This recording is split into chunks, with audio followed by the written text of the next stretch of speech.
Hello विद्यार्थियों, LV classes की इस नई वीडियो में आप सभी का स्वागत है। तो विद्युत चुंबकीय प्रेरण के इस लेक्चर में आज मैं आप लोगों को एनसीईआरटी बुक के न्यूमेरिकल सॉल्व करवाऊंगा। तो इसके पहले लेक्चर में आपको क्वेश्चन नंबर 5 तक सॉल्व कराए गए थे। आज मैं आप लोगों को इस वीडियो में क्वेश्चन नंबर 6 से सॉल्व करवाऊंगा।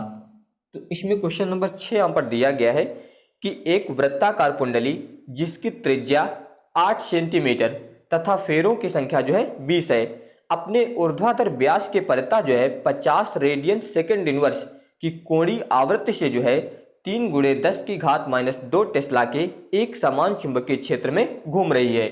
कुंडली में उत्पन्न अधिकतम तथा औसत प्रेरित विद्युत वाहक बल का मान ज्ञात कीजिए। यदि कुंडली 10 ओम प्रतिरोध का एक बंद लूप बनाए तो कुंडली में धारा के अधिकतम मान की गणना कीजिए। जूल उष्मन के कारण क्षय औसत शक्ति की गणना कीजिए। यह शक्ति जो है कहां से प्राप्त होती है? तो सबसे पहले इसमें ध्यान दीजिए, आपको त्रिज्या दी गई है, यहां पर कुंडली की त्रिज्या दी गई है 8 सेंटीमीटर। तो इसे हम लोग लिखेंगे r से। तो r बराबर आपको दिया गया है 8 सेंटीमीटर। इसके बाद ध्यान दीजिए, इसमें फेरों की संख्या दी गई है यानी कि कैपिटल N, इसका मान दिया गया 20। फिर आगे लिखा है यहाँ पर कोणीय आवृत्ति यानी कि ओमेगा, इसका मान दिया गया है यहाँ पर आपको 50 रेडियन सेकंड इनवर्स, इतना दिया गया है। फिर इसके बाद यहाँ पर चुंबकीय क्षेत्र दिया गया है यानी कि B, इसका मान दिया गया है आपको 3 गुणे 10 की घात -2 टेस्ला, इतना दिया गया है। इसके बाद ध्यान दीजिए, इसमें आपको ज्ञात करना है उत्पन्न अधिकतम तथा औसत प्रेरित विद्युत वाहक बल। अधिकतम यानी कि E मैक्सिमम, इसका मान ज्ञात करना है। औसत यानी कि E एवरेज, इसका मान ज्ञात करना है। इसके अलावा इसमें जो है प्रतिरोध दिया गया है यानी कि R बराबर आपको दिया गया है 10 ओम, यानी कि अगर प्रतिरोध 10 ओम है तो यहाँ पर आपको धारा का अधिकतम मान यानी कि I मैक्सिमम, इसका मान ज्ञात करना है। और इसमें लिखा है जूल उष्मन के कारण जो है क्षय औसत शक्ति की गणना कीजिए। औसत शक्ति यानी कि P एवरेज, इसका भी मान ज्ञात करना है। इसके अलावा यहाँ पर जो है, यहाँ पर ये शक्ति जो है कहाँ से प्राप्त होती है ये भी आपको बताना है। तो अब ध्यान दीजिए, सबसे पहले इसमें हम लोग ज्ञात करेंगे विद्युत वाहक बल, अधिकतम विद्युत वाहक बल। तो इसके लिए ध्यान दीजिए, आपको एक सूत्र प्रयोग करना है चुंबकीय फ्लक्स का। यहाँ पर आप लिखेंगे चुंबकीय फ्लक्स, इसे हम लोग लिखते हैं फाई से। इसका सूत्र होता है फाई बराबर सदिश B डॉट सदिश A, या फिर इसे ऐसा लिख सकते हैं आप BA कॉस थीटा, इतना हो जाएगा। अब ध्यान दीजिए, याद रखिएगा थीटा बराबर होता है ओमेगा टी, इतना होता है। तो थीटा की जगह पे हम लोग ये वाला मान रखेंगे, तो ये हो जाएगा फिर फाई बराबर BA, इसके बाद कॉस थीटा की जगह पे अब हो जाएगा ओमेगा टी। अब इसके बाद आप यहाँ पर लिखेंगे प्रेरित विद्युत वाहक बल, प्रेरित विद्युत वाहक बल, इससे हम लोग लिखते हैं E से। इसका सूत्र हो जाएगा -N, यहाँ पर आप लिखेंगे d फाई बटे dt, इस प्रकार से इतना होगा। अब इसके बाद ध्यान दीजिए, इससे आप लिखेंगे E बराबर -N, ये हो जाएगा।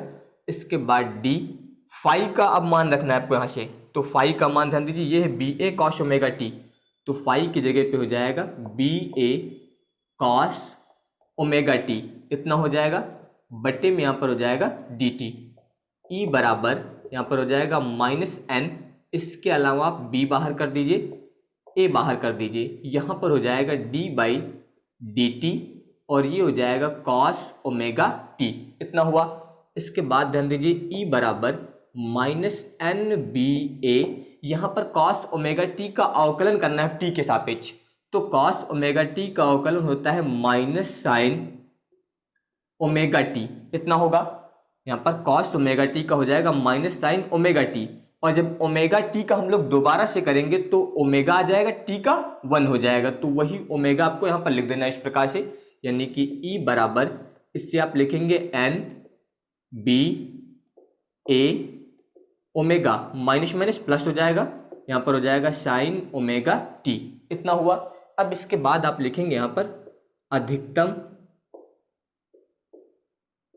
प्रेरित विद्युत वाहक, प्रेरित विद्युत वाहक बल के लिए, यानी कि इस ई का मान जो है अधिकतम तब होगा जब यहाँ पर साइन ओमेगा टी बराबर कितना हो 1, यानी कि जब इसका मान 1 होगा तब यहाँ पर विद्युत वाहक बल जो है वो अधिकतम होगा। तो वही लिखा गया यहाँ पर, अधिकतम प्रेरित विद्युत वाहक बल के लिए साइन ओमेगा टी बराबर कितना 1।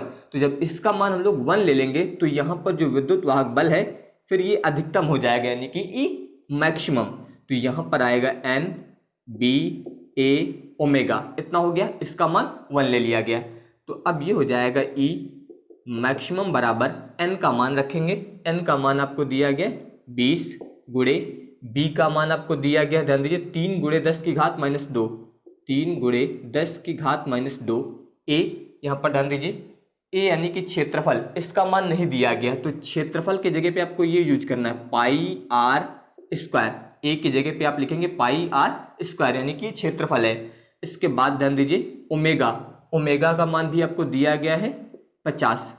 अब ध्यान दीजिए यहाँ पर अगर हम लोग 50 का गुणा 20 में कर दें तो ये हो जाएगा 50 दूना 100 और ये वाला 0, यानी कि ये आ गया 1000 गुणे यहाँ पर हो जाएगा 3 गुणे 10 की घात -2 गुणे पाई का मान हो जाएगा 3.14 गुणे आर स्क्वायर। आर का मान दिया गया है 8 सेंटीमीटर, अगर इसे आप मीटर में बदल दें तो 8 गुणे 10 की घात -2 मीटर। अब इसका आपको स्क्वायर करना है क्योंकि यहाँ पर आर स्क्वायर है, जब इसका आप स्क्वायर करेंगे तो 8 अठाई हो जाएगा 64 और इसका स्क्वायर करेंगे तो गुणे में हो जाएगा 10 की घात -4, इतना हुआ।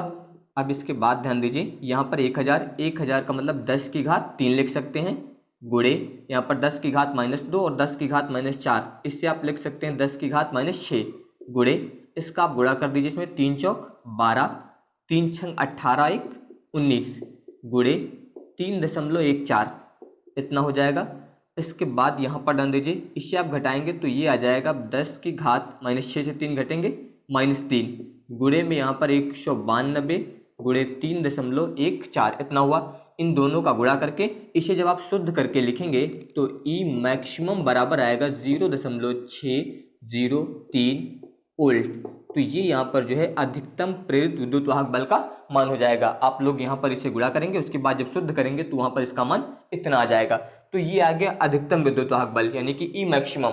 अब आपको ज्ञात करना है यहाँ पर ई एवरेज यानी कि औसत प्रेरित विद्युत वाहक बल। तो इसके लिए आप ध्यान दीजिए, आप यहाँ पर लिखेंगे चूंकि एक चक्र में साइन ओमेगा टी का औसत मान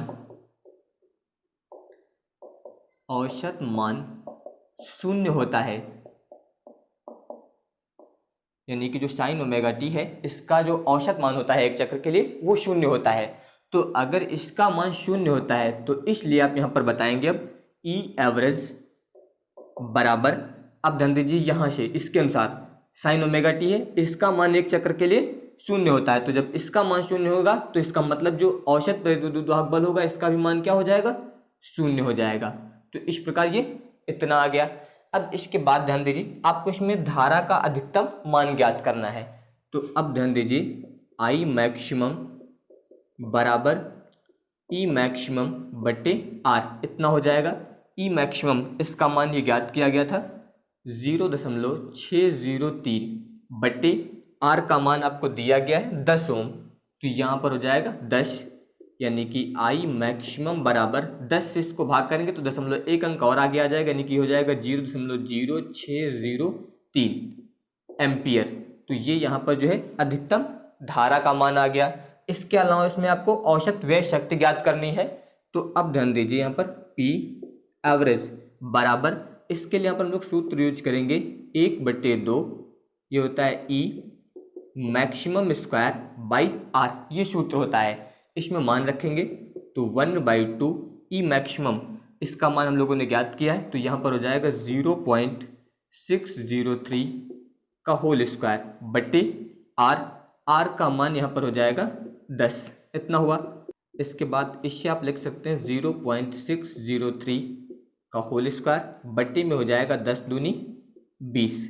अब इसके बाद आपको इसका वर्क करना है और वर्क करने के बाद 20 से भाग कर देना है। जब वर्क करके 20 से भाग करेंगे तो यहाँ पर इसका मान आएगा 18। यहाँ पर हम लोग औसत व्यय शक्ति ज्ञात कर रहे थे, इसलिए इसका मात्रक हो जाएगा वाट। याद रखिएगा, इसका मात्रक होता है वाट। तो इस प्रकार हम लोग यहाँ पर औसत व्यय शक्ति ज्ञात करेंगे। इसके अलावा धारा का अधिकतम मान ज्ञात करेंगे और यहाँ पर प्रेरित विद्युत वाहक बल का अधिकतम मान ज्ञात कर सकते हैं और यहाँ पर हम लोग औसत प्रेरित विद्युत वाहक बल भी ज्ञात कर सकते हैं। और इसके अलावा इसमें पूछा गया था कि जो औसत व्यय शक्ति है ये कहाँ से प्राप्त होती है। तो इसके लिए आप लोग याद रखिएगा कि कुंडली में जो प्रेरित धारा है वो एक बल आघूर्ण उत्पन्न करती है जो कि जो है कुंडली के घूमने का विरोध करता है। इसलिए कुंडली को जो है एक समान कोणीय वेग से घुमाए रखने के लिए एक बाह्य कारक रोटर की आवश्यकता होती है। याद रखिएगा, एक बाह्य कारक रोटर की आवश्यकता होती है। तो यहाँ पर जो रोटर है ये बलाघूर्ण उत्पन्न करता है, यानी कि इसी से जो है हम लोगों को शक्ति प्राप्त होती है, यानी कि शक्ति का जो है यही एक स्रोत होता है। तो ये आप लोग यहाँ पर याद रखिएगा, रोटर, इसके द्वारा जो हम लोग औसत व्यय शक्ति प्राप्त करते हैं, यानी कि कुंडली में जो प्रेरित धारा है वो बल आघूर्ण उत्पन्न करती है जो कि कुंडली के घूमने का विरोध करता है। इसलिए कुंडली को जो है एक समान कोणीय वेग से घुमाए रखने के लिए एक बाह्य कारक यानी कि रोटर जो कि यहाँ पर बल आघूर्ण उत्पन्न करता है, इसी से हम लोग जो है यहाँ पर शक्ति क्षय प्राप्त करते हैं। तो ये आप लोग यहाँ पर याद रखिएगा। इसके बाद ध्यान दीजिए क्वेश्चन नंबर 7। इसमें दिया गया यहाँ पर कि पूर्व से पश्चिम दिशा में एक विस्तृत 10 मीटर लंबा क्षैतिज सीधा तार जो है 0.30 गुणे 10 की घात -4 वेबर मीटर की पावर -2 तीव्रता वाले पृथ्वी के चुंबकीय क्षेत्र के क्षैतिज घटक के लंबवत जो है 5 मीटर सेकेंड इनवर्स की चाल से गिर रहा है।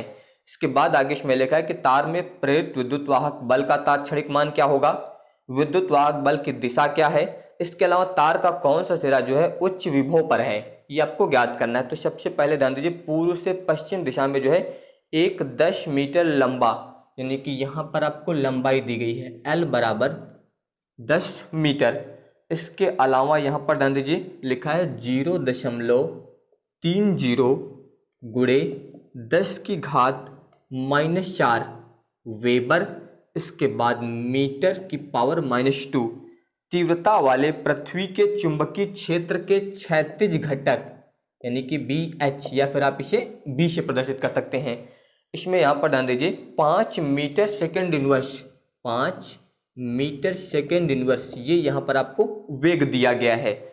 तो यहाँ पर आपको तार में प्रेरित विद्युत वाहक बल, पहला तो बल ज्ञात करना है, इसके बाद आपको दिशा ज्ञात करनी है। तो ध्यान दीजिए यहाँ पर पूर्व से पश्चिम दिशा में है, इसको हम लोग मान लेते हैं उत्तर दक्षिण। ध्यान दीजिए नॉर्थ साउथ ईस्ट वेस्ट, तो ये आपका पूर्व और ये पश्चिम हो गया इस प्रकार से।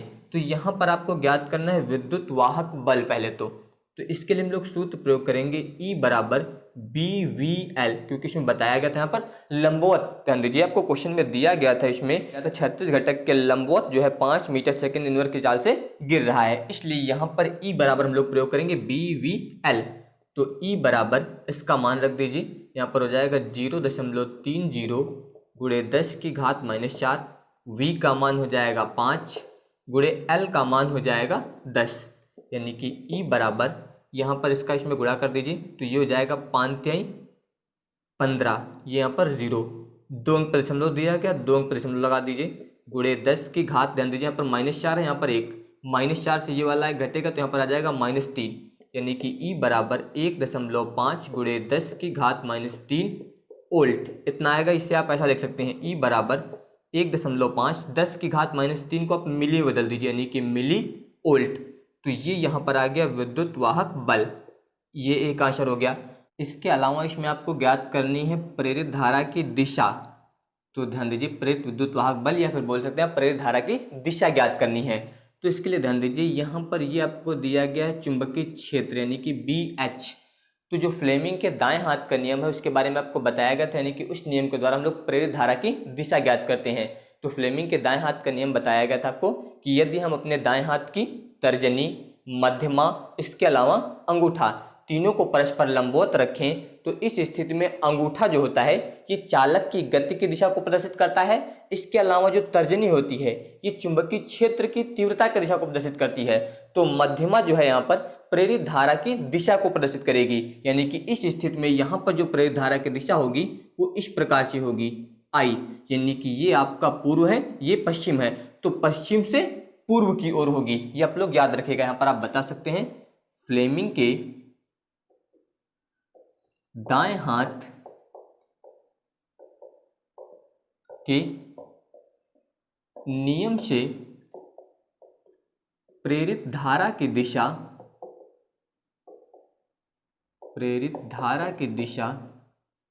पश्चिम से पूर्व की ओर होगी,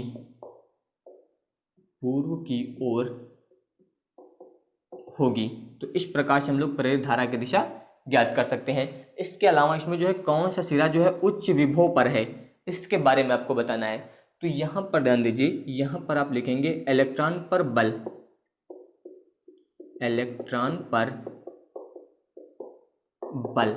तो यहाँ पर ज्ञात करना है इलेक्ट्रॉन पर बल।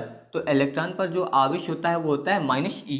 तो अगर इस पर हम लोग बल ज्ञात करेंगे तो Fe बराबर -e, इसके बाद यहाँ पर वेग जो होगा वो ऋणात्मक दिशा में लिया जाएगा v k कैप क्रॉस, यहाँ पर लिखेंगे चुंबकीय क्षेत्र b j कैप। इस प्रकार से ध्यान दीजिए, आप लोग याद रखिएगा आई कैप होता है, इसके अलावा जे कैप होता है और के कैप होता है। आई कैप जो है एक्स अक्ष का सदिश है, जे कैप वाई अक्ष का सदिश है और यहाँ पर के कैप जो है ये जेड अक्ष का सदिश है। इस प्रकार से लिखते हैं। तो एफ ई बराबर यहाँ पर ध्यान दीजिए -e, यहाँ पर आप इसे लिख सकते हैं अब v b के कैप और क्रॉस जे कैप, इसकी जगह पे अब आ जाएगा आई कैप। अब आपको ये याद रखना है, सूत्र ये होता है के कैप क्रॉस जे कैप बराबर -i कैप। तो यहाँ पर के कैप क्रॉस जे कैप बराबर लिखेंगे -i, जब -i होगा तो ये वाला प्लस हो जाएगा, यानी कि ये इतना आ गया। और i किस अक्ष का सदिश होता है? x अक्ष का सदिश होता है। यहाँ पर माइनस आया, इसका मतलब जो बल लगेगा वो x अक्ष की ऋणात्मक दिशा में लगेगा। Fe बराबर EVB। आगे आप बता सकते हैं कि x अक्ष की ऋणात्मक दिशा यानी कि जो बल लगेगा यहाँ पर x अक्ष की ऋणात्मक दिशा, जैसे कि ध्यान दीजिए ये मूल बिंदु है तो ये x अक्ष की धनात्मक दिशा और ये x अक्ष की ऋणात्मक दिशा, यानी कि जो बल कार्य करेगा वो इस प्रकार से कार्य करेगा। बल जो लगेगा वो पूर्व से पश्चिम की ओर लगेगा। तो अब ध्यान दीजिए, यहाँ पर जब बल इलेक्ट्रॉन पर पूर्व से पश्चिम की ओर लगेगा तो इलेक्ट्रॉन का जो प्रवाह होगा वो पूर्व से पश्चिम की ओर होगा। तो इलेक्ट्रॉन का जो प्रवाह है वो पूर्व से पश्चिम की ओर है, लेकिन यहाँ पर जो प्रेरित विद्युत वाहक बल होगा वो इलेक्ट्रॉन के प्रवाह पर विरोध करेगा, और जब विरोध करेगा तो वहां पर इसका जो ये वाला सिरा है ये धनात्मक होगा, यानी कि पूर्वी वाला सिरा जो है धनात्मक होगा, यानी कि इस सिरे पर जो विभव होगा वो उच्च होगा। तो यानी कि आप बता सकते हैं यहाँ पर कि पूर्वी सिरे पर विभव उच्च होगा। तो ये यहाँ पर आप लोग याद रखेगा, क्योंकि जो इलेक्ट्रॉन है वो पूर्व से पश्चिम की ओर गति कर रहा है, यानी कि उसका प्रवाह जो है वो पूर्व से पश्चिम की ओर है। इसलिए यहाँ पर जो प्रेरित विद्युत वाहक बल होगा वो यहाँ पर इसके प्रवाह का विरोध करेगा, जिसके कारण यहाँ पर जो पूर्वी सिरा है वो धनावेशित हो जाएगा, यानी कि धनात्मक होगा। और जब ये धनात्मक होगा तो इसका मतलब इस सिरे पर जो विभव होगा वो उच्च होगा।